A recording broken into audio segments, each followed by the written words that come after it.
नमस्कार दोस्तों मैं हरिशरण जीत आज एक बार फिर आपके समक्ष आया हूँ एक छोटी सी बात करने। वो बात ये कि मुझे अपने कुछ हिंदू भाइयों के द्वारा ये पूछा जाता है कि आप आजकल मुस्लिमों को ज़्यादा खुश करने क्यों लगे हो। क्या आपको अपने कश्मीरी पंडितों के बारे में कुछ नहीं पता कि कैसे इन मुस्लिम लोगों ने वहाँ से इनको निकाला था कश्मीर से। तो मैं अपने उन हिंदू भाइयों को ये कहना चाहता हूँ, खासकर जो भगवे का नाम लेकर मेरे से पूछते हैं कि हम कई बार इस तरह के पोस्टें उनकी मैं देखता हूँ जो वो मेरे को फ्रेंड रिक्वेस्ट भेजते हैं। तो जब उनका मैं पेज खोलता हूँ देखने के लिए कि किसने मेरे को फ्रेंड रिक्वेस्ट भेजी है, तो वहाँ पर नज़र आता है कि भगवा ही भगवा वहाँ छाया हुआ है और उनकी एक ही सोच है कि अपने देश को वो हिंदू राष्ट्र बनाना चाहते हैं। तो मैं उनकी ये जो गलतफहमी है मेरे बारे में, एक तो मैं उसको क्लियर कर दूं और उनकी खुद के लिए भी जो गलतफहमी है उसको भी मैं क्लियर कर देना चाहता हूं। आज मेरे बारे में जो गलतफहमी है कि मैं मुस्लिमों का तुष्टीकरण कर रहा हूं या उन्हीं को खुश कर रहा हूं, तो इस वजह से मैं हिंदू विरोधी हो गया या मैं कश्मीरी पंडितों का मेरे को दर्द नहीं आता, इस तरह की कोई दलील नहीं आप दे सकते। मैं अपने कश्मीरी पंडितों के साथ खड़ा हूँ और मुझे मालूम है कि क्या दर्द होता है किसी इतनी बड़ी तादाद के अंदर किसी कौम का विस्थापित होकर टेंटों के अंदर गुजारा करना। टेंट समझते हैं ना आप, वो जो कैनवस के बने होते हैं उसके अंदर गुजारा करना, अपनी इतनी बड़ी बड़ी कोठियों को छोड़कर और ऐसी जगह पर जाकर बैठ जाना कि जहाँ कोई भी किसी भी प्रकार की कोई सुविधा उनको ना मिलती हो और उनके बच्चे किस हालात में पले हैं वो मुझे सब मालूम है। और मैं उनके साथ बिल्कुल खड़ा हूँ और उनके दर्द में मैं शामिल हूँ, मैं सभी के दर्द में शामिल हूँ। ऐसा मत समझा करो कि मैं सिर्फ मुस्लिमों के दर्द को समझता हूँ या किसी और के दर्द को नहीं समझता।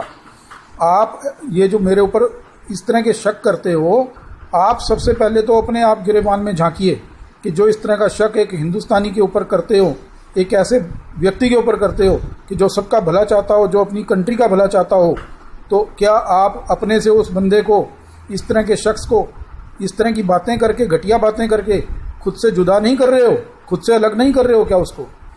तो मैं आपको ये कह देना चाहता हूँ कि ये जो आपके सपने भी हैं, आपके सपने आपको मुबारक, लेकिन ये जो आपके सपने हैं भारतवर्ष को हिंदू राष्ट्र बनाने के, ये सपने हमारे देश के हित के अंदर नहीं हैं।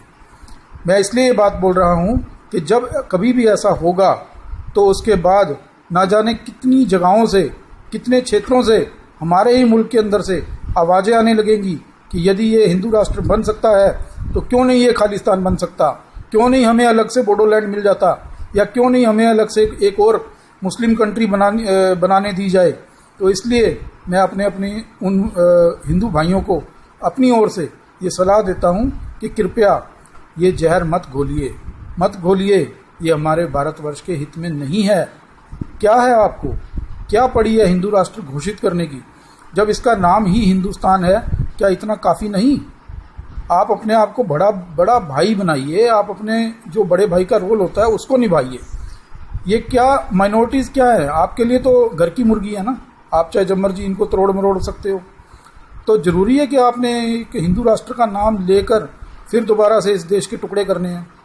और ये जो माइनॉरिटीज़ को आप ये इतना प्रताड़ित करते हो, कभी किसी क्रिश्चियन को जाकर बोलते हो कि जय श्री राम का नारा लगाओ नहीं तो तुम्हें मार देंगे, कभी किसी मुस्लिम से नारे लगवाते हो।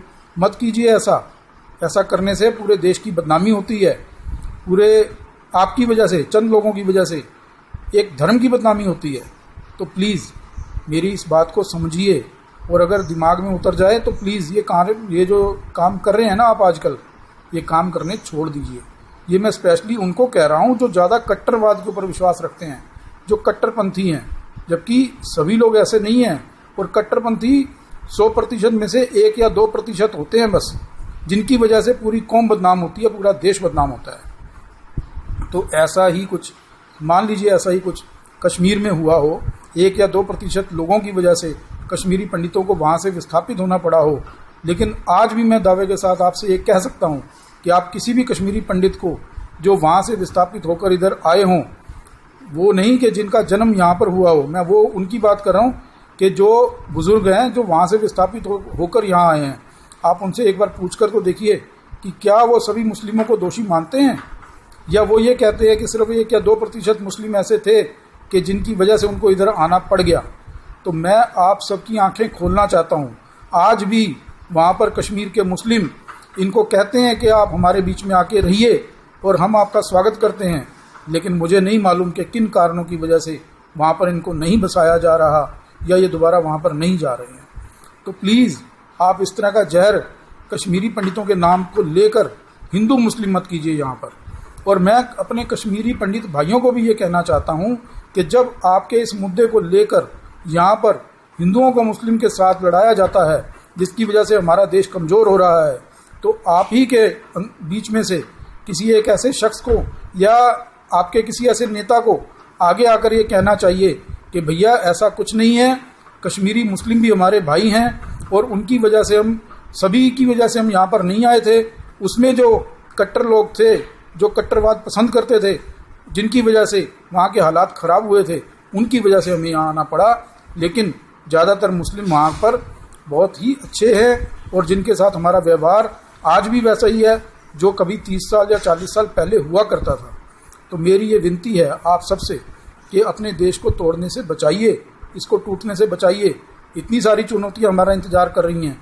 अगर हम इकट्ठे होकर एकता के साथ उनसे नहीं लड़ेंगे तो हम पीछे रह जाएंगे। तो मेरी इस विनती को स्वीकार कीजिए।